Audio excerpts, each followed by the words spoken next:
জীবনের যে কোনো শখ আহ্লাদ পূরণের সুনির্দিষ্ট একটি সময় থাকে। বয়স পেরিয়ে গেলে শখটা হয়তো পূরণ হয় ঠিকই, তবে সেই তৃপ্তিটা আর পাওয়া যায় না।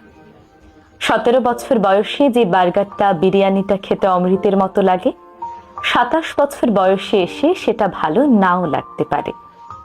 18 বছর বয়সে সমবয়সী কারোর সাথে শাড়ি পাঞ্জাবি পরে রিকশায় ঘুরতে যে আনন্দটা লাগে, 28 বছর বয়সে যে একই আনন্দ লাগবে তার কিন্তু কোনো গ্যারান্টি নেই।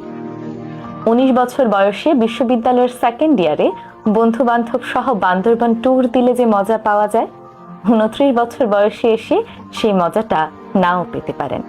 একদিন নিজের ছাদে বাগান করব, এই আশায় বসে থেকে যে মানুষটা তার বারান্দার টবে একটি গোলাপের চারা লাগালো না, সেই মানুষটার একদিন হয়তো ছাদ হয় ঠিকই, তবে বাগান করার আর সময় থাকে না।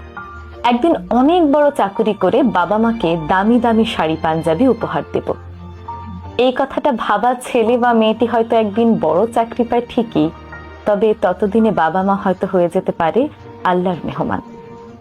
জীবনের ছোটখাটো শখ আহ্লাদগুলো ভীষণ দামি জিনিস। এই জিনিসগুলোই মানুষের হৃদয়কে জীবিত রাখে, সতেজ রাখে, প্রাণবন্ত রাখে।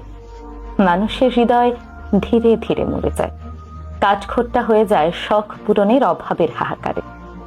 তাই সময় থাকতে থাকতেই জীবনের ছোটখাটো শখ আহ্লাদগুলো পূরণ করে ফেলা উচিত। একদিন অনেক টাকা জমলে খেতে যাব, এই চিন্তা না করে অল্প কিছু টাকা জমিয়েই খেয়ে আসুন চিলক্সের বার্গারটা, নাজিরা বাজারের কাচ্চিটা। বিশ্বাস করুন, জীবনের সেরা তৃপ্তিটা পাবেন। আজ এই প্রিয় মানুষটাকে রিক্সা ডেটের অফার দিয়ে বসুন। রাজি হয়ে গেলে শাড়ি পাঞ্জাবি পরে হুড খোলা রিক্সায় বৃষ্টিতে ভিজতে ভিজতে শহরটা ঘুরে দেখুন। পকেটে কিছু টাকা আসলেই বন্ধুর ঘাড়ে হাত রেখে বলুন, চল বেটা, বান্দরবান ঘুরে আসি, আজই, এক্ষুনি, দ্রুত ব্যাগ গোছা, চট্টগ্রামে ট্রেন ধরতে হবে, নিজের ছাদে বাগান করব, এই আশায় বসে না থেকে ভাড়া বাসার বারান্দার টবেই লাগিয়ে ফেলুন প্রিয় গোলাপের চারাটি। টিউশনির টাকাতেই বাবা মাকে উপহার দেন শাড়ি আর পাঞ্জাবি, হয়তো সুতির, কম দামির, তবে শখ পূরণ করাটাই আসল কথা।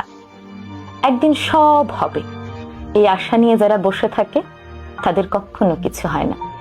তাদের জীবন কাটে হতাশা আর বিষণ্ণতায়, আর শেষ হয় আফসোসে। তাই যাই করেন না কেন, এই ভুলগুলো কখনো করবেন না। জীবনের ছোট্ট খাট্ট শখ আহ্লাদগুলো সীমিত পরিসরে টাকার মধ্যে